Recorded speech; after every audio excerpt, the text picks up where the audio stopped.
भारत की paint industry पर पिछले 83 सालों से सिर्फ एक नाम का राज रहा है, एशियन पेंट्स।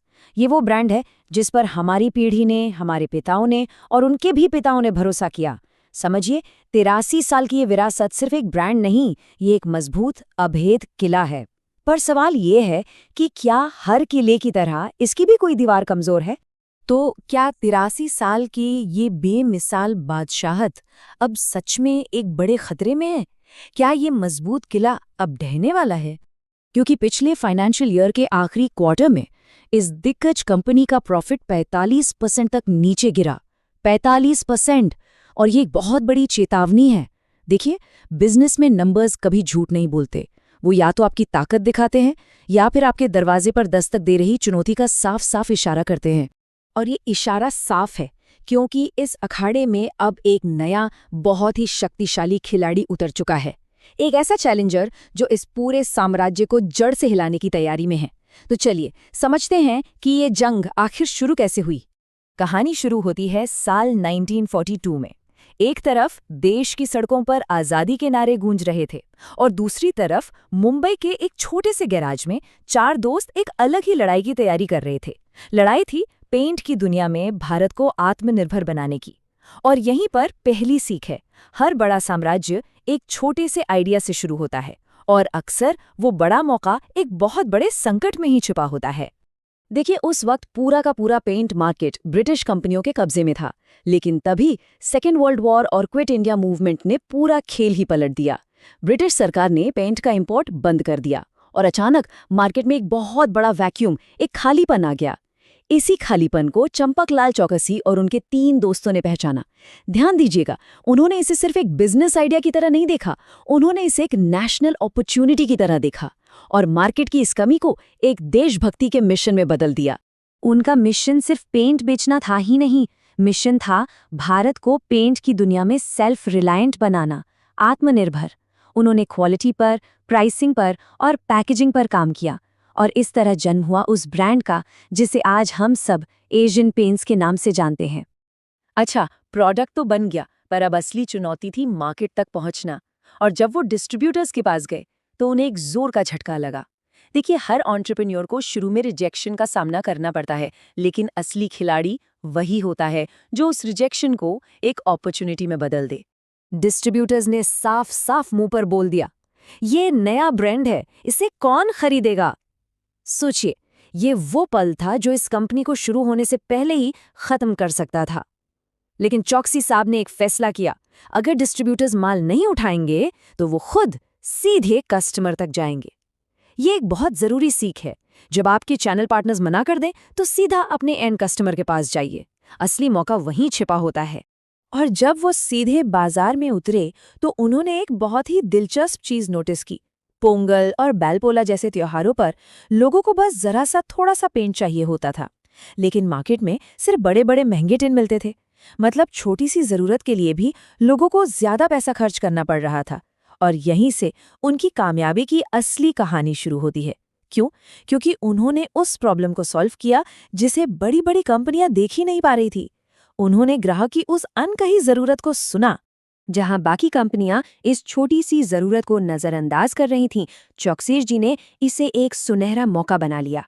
1945 में एशियन पेंट्स ने 50 ml और 100 ml के मिनी पैक्स लॉन्च कर दिए और ये प्रोडक्ट गांव-गांव में छा गया। देखते ही देखते एशियन पेंट्स गांव से निकलकर छोटे शहरों में और फिर मेट्रो शहरों तक पहुंच गया। लेकिन कंपनी का सबसे बड़ा और सबसे साहसिक कदम अभी बाकी था।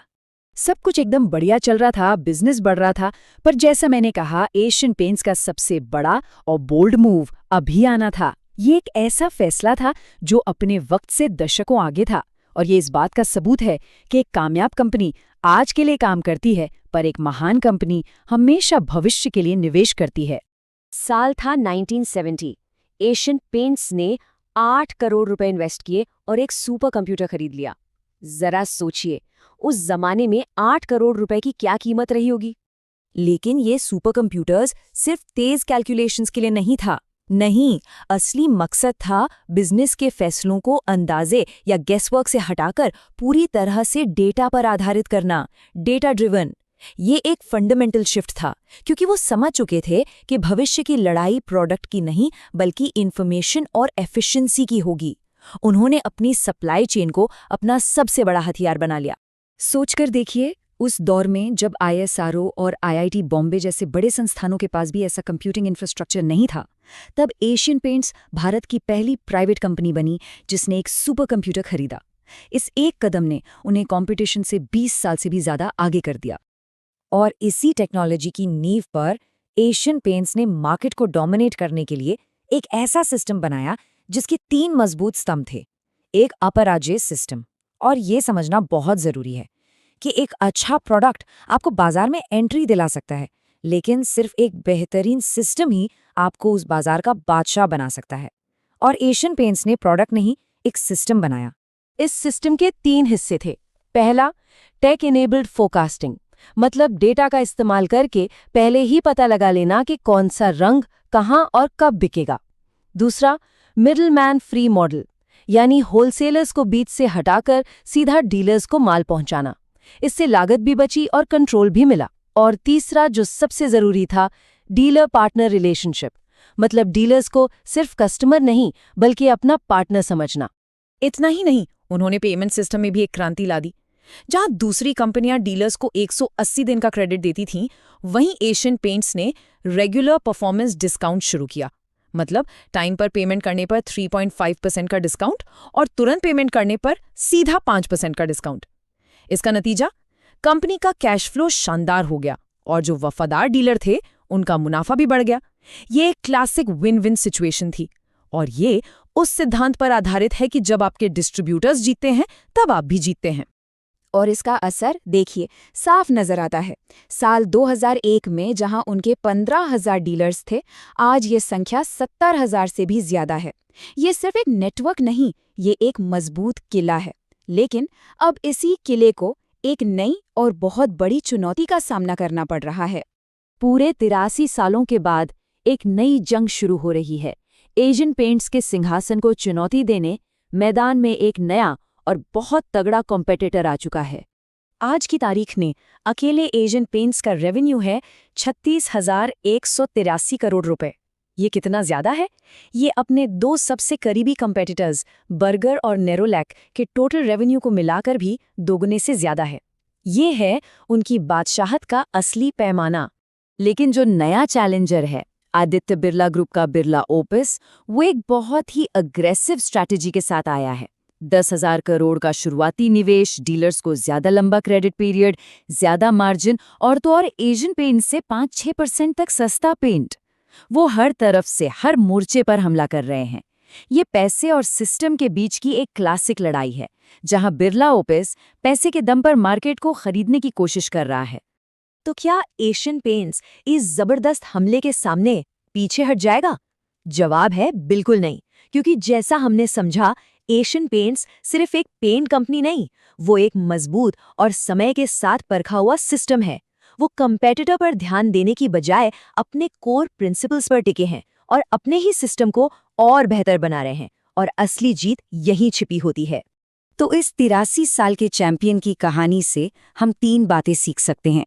पहली, अपने सबसे छोटे कस्टमर की सबसे बड़ी प्रॉब्लम को सॉल्व करो। दूसरी, ट्रेंड बनने का इंतजार मत करो, ट्रेंड बनने से पहले टेक्नोलॉजी में इन्वेस्ट करो। और तीसरी और सबसे जरूरी, आपका डिस्ट्रीब्यूशन नेटवर्क ही आपका सबसे मजबूत किला है। बिरला ओपिस पैसे से हमला कर रहा है, बिल्कुल, लेकिन एशियन पेंट्स की असली ताकत उसके दशकों से बने हुए मजबूत सिस्टम में है। वो सिर्फ डिफेंड नहीं कर रहे, बल्कि भविष्य के लिए और भी बड़ा निवेश कर रहे हैं। हमेशा याद रखिए, एक महान बिजनेस सिर्फ एक कंपनी नहीं होती, वो एक सिस्टम होता है। एक ऐसा सिस्टम जो समय की हर कसौटी पर खरा उतरे, हर तूफान का सामना करे और लगातार बेहतर होता रहे। ये कहानी सिर्फ एक सीख नहीं, ये आपके बिजनेस माइंडसेट को बदलने वाली दिशा है।